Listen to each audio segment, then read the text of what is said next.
Nunca supe cuándo comenzó exactamente. La primera vez que la noche me atrapó, no hubo un reloj que anunciara su llegada, ni un sonido que la avisara. Solo el peso húmedo del aire en mis pulmones y la certeza de que algo se había quebrado. La habitación era oscura, pero no de la manera en que la oscuridad es un alivio, sino de la manera en que la oscuridad es un juicio silencioso. Las paredes, cubiertas de un papel que alguna vez fue blanco y ahora tenía manchas amarillentas, parecían palpitar con la memoria de gritos que jamás quise escuchar. Cada sonido era amplificado en la gota constante que caía del techo, como un metrónomo que marcaba mi condena. El crujido de la madera bajo mis pies, cada paso un recordatorio de que no había salida. Incluso el viento, que se colaba por una ventana mal cerrada, traía consigo un olor a humedad y a descomposición que parecía arañarme por dentro. Intenté levantarme, moverme, gritar, pero era como si la noche hubiera memorizado mi cuerpo y supiera cada uno de mis movimientos antes de que los hiciera. Caminé hacia la ventana, y al mirar afuera vi el mismo callejón gris y vacío que había visto la noche anterior,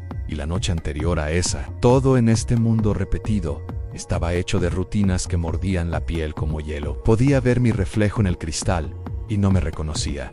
El miedo no era solo un sentimiento, era un estado físico. Cada respiración era una lucha, cada latido del corazón un martillo que golpeaba contra mi caja torácica. Recordé los relatos de los sobrevivientes de tortura que había leído en los diarios y libros que coleccionaba, como un intento de entender la monstruosidad. Gente como yo, atrapada en cuerpos y tiempos que no podían controlar, pero con una mente que retumbaba de memoria y horror. Pensé en cómo los periodistas describían la brutalidad con palabras frías, casi calculadas, como si enumerar golpes y humillaciones pudiera contener el abismo. Yo sentía que ahora era mi turno de enumerar, pero no podía porque cada palabra que formaba se deshacía en aire. Solo podía sentir. El primer golpe de la noche llegó como un tambor lejano que luego se convirtió en un rugido dentro de mi propia cabeza. Sentí el contacto antes de escucharlo, un dolor que se esparció desde la espalda hasta la garganta, luego la voz. No la reconocí al principio, pero era un murmullo que se convirtió en reproche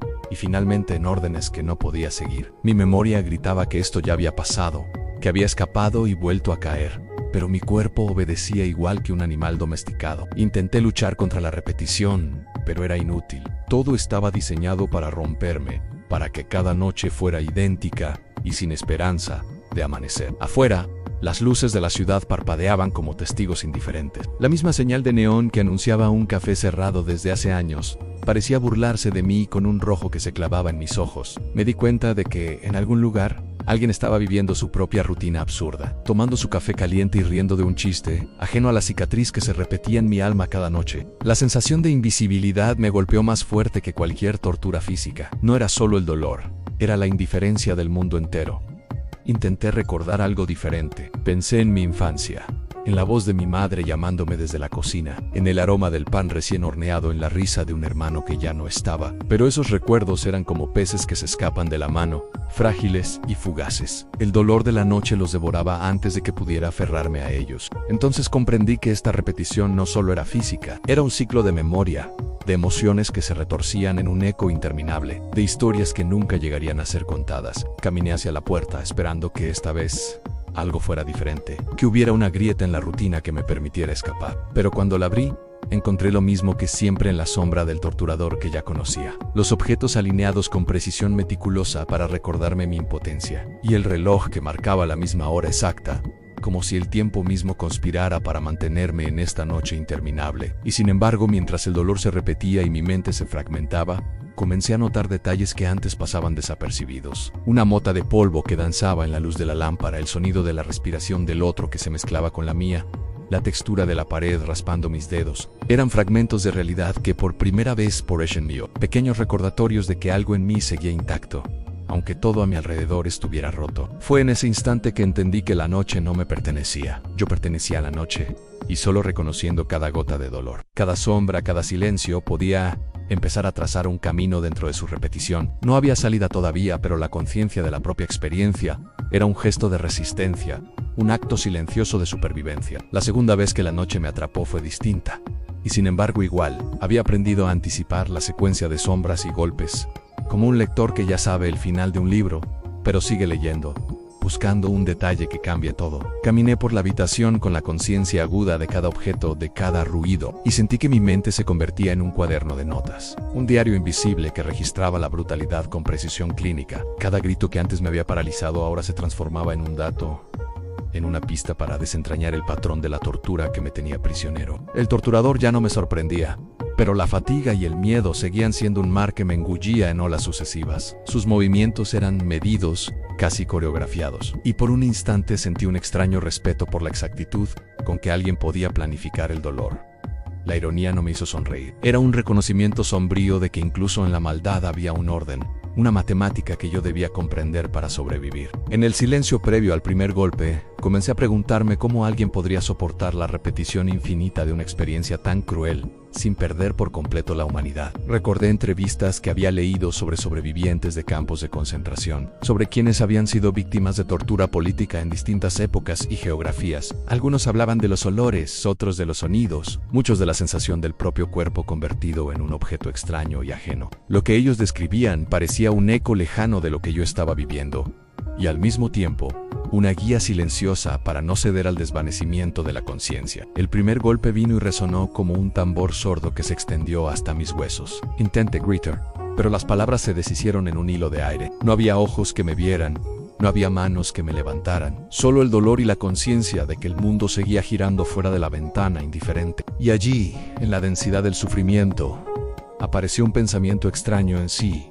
Podía documentar esto. Si podía transformar la experiencia en palabras, quizás habría algo de sentido en mi horror. Cada noche sería un artículo que nadie leería, cada golpe una frase que no se publicaría, pero la escritura mental era un acto de resistencia. Recordé entonces a los periodistas que seguían conflictos, que entraban en territorios prohibidos para exponer verdades que otros ignoraban. Ellos hablaban de la importancia de observar, de describir, de transmitir la experiencia humana detrás de las estadísticas y los reportes fríos. Yo me sentí uno de ellos, un periodista atrapado en la noticia más trágica de todas, a la noticia de mi propio dolor. La realidad era que no podía entrevistar a nadie, no había testigos, solo la memoria repetida de cada instante de terror. Y aún así, cada sensación, cada fragmento de miedo, se convirtió en información. Afuera, la ciudad seguía existiendo en un plano paralelo que no podía tocar. Las luces titilaban, los autos pasaban, y los transeúntes caminaban, ignorando la densidad de la noche que me contenía. Me imaginé escribiendo un artículo sobre ellos, como la rutina de la indiferencia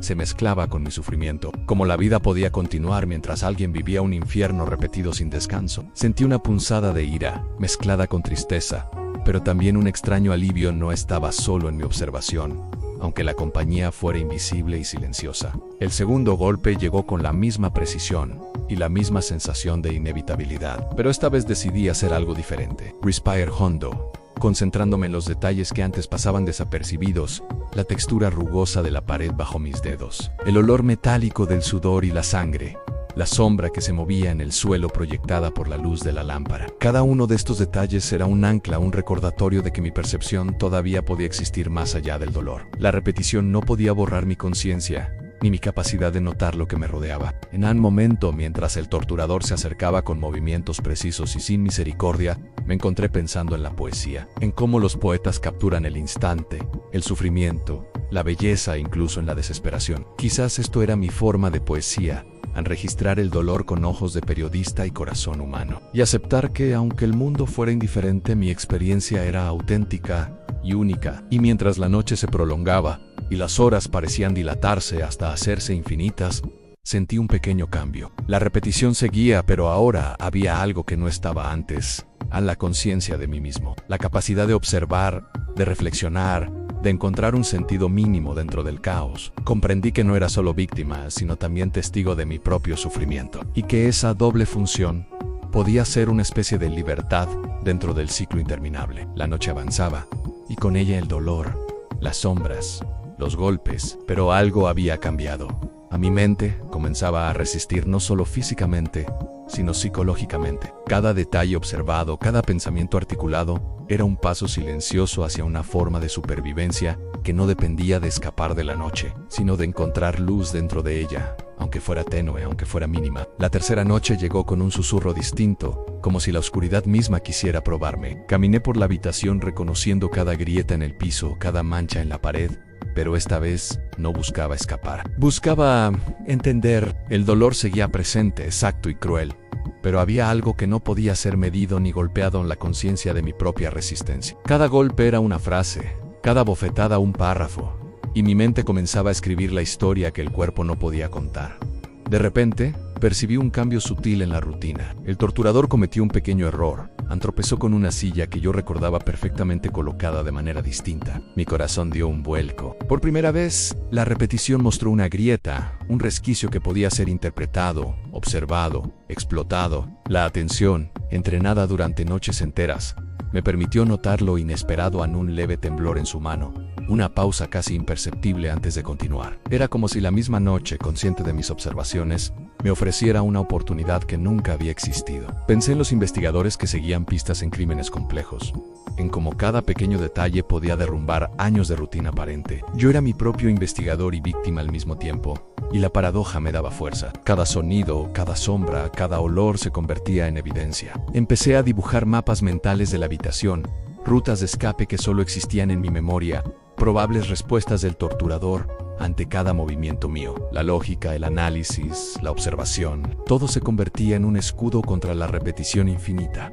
Pero la noche no se rendía fácilmente. La sensación de desesperanza regresó, envolviendo mi pecho con un frío que calaba hasta los huesos. Recordé historias de víctimas que habían perdido la razón, atrapadas en ciclos interminables de dolor, y comprendí que podía sucumbir de la misma manera. Sin embargo, algo en mí se reveló. La experiencia del sufrimiento no me había roto por completo. Me había enseñado a mirar, a notar, a resistir. Cada golpe, cada grito, cada sombra se convirtió en una prueba silenciosa de mi capacidad de persistir. Entonces apareció un recuerdo que jamás pensé que sobreviviría a la memoria. La risa de un amigo, la sensación de un abrazo, la simpleza de un día sin miedo. Por un instante el dolor físico y psicológico se mezcló con la nostalgia y la esperanza, creando un espacio mínimo donde la conciencia podía respirar. Comprendí que no necesitaba esperar un cambio externo, podía crear un resquicio interno de libertad. La noche seguía, implacable, pero yo empezaba a moverse dentro de ella de manera diferente. Y así, mientras la repetición continuaba, sentí una especie de claridad. El ciclo no había terminado, pero la mirada había cambiado. La observación consciente, la reflexión, la capacidad de encontrar sentido incluso en el sufrimiento absoluto, se habían convertido en un gesto de resistencia silenciosa. La noche ya no era solo un lugar de dolor, sino un espacio donde la mente podía desplegarse, donde el ser humano podía afirmar su existencia incluso ante la más brutal de las rutinas. La cuarta noche llegó como un presagio silencioso. Ya no era miedo lo que me movía, ni dolor, ni desesperación.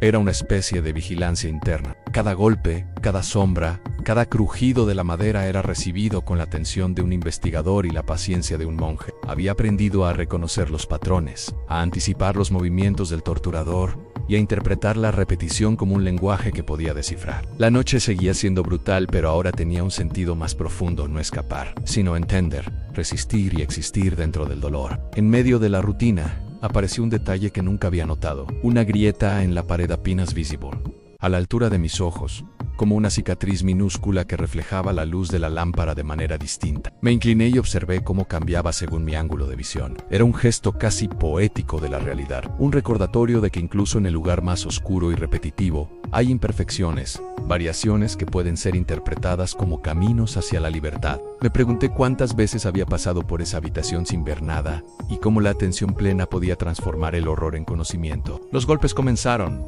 rítmicos, calculados, como siempre.